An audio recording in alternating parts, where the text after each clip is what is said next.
What is learning disability, क्या है define करना है, और उसके सिम्टम क्या है लर्निंग डिसेबिलिटीज़ के।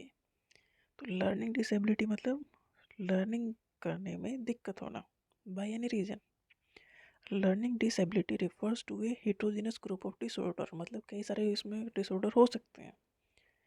Manifested in terms of difficulty, जिसका रिजल्ट ये है कि उससे डिफ़िकल्टी हो किस चीज़ में, एक्विजिशन ऑफ लर्निंग, मतलब कुछ भी नया सीखने में अगर दिक्कत होने की कोई वजह है तो वो डिसेबिलिटी है।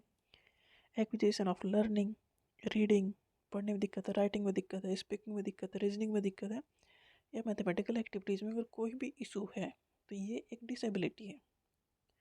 तो लर्निंग डिसेबिलिटी का मतलब ये है कि अगर acquisition of learning, reading, writing, speaking, reasoning, किसी भी चीज़ में अगर आपको कोई दिक्कत हो रही है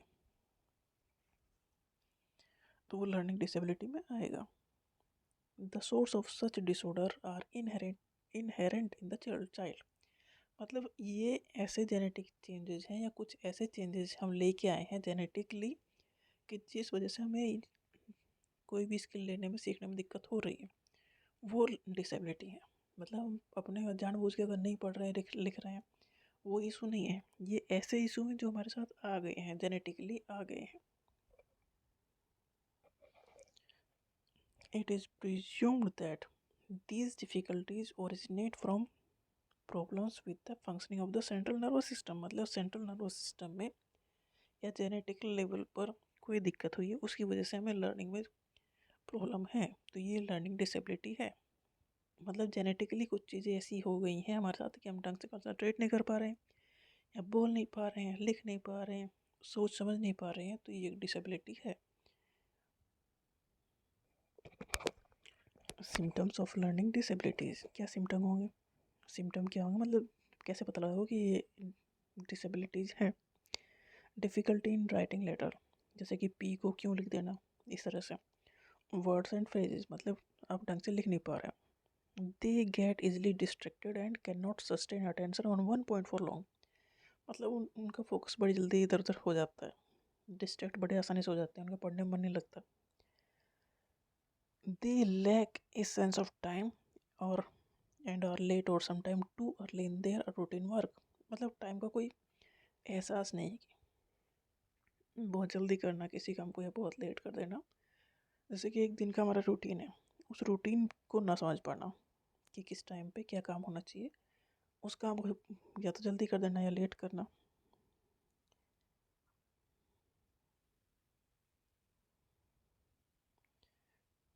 they also show confusion in direction, direction में दिक्कत होना, डायरेक्ट लेफ्ट या राइट को ना समझना, ये सब दिक्कत उसमें है।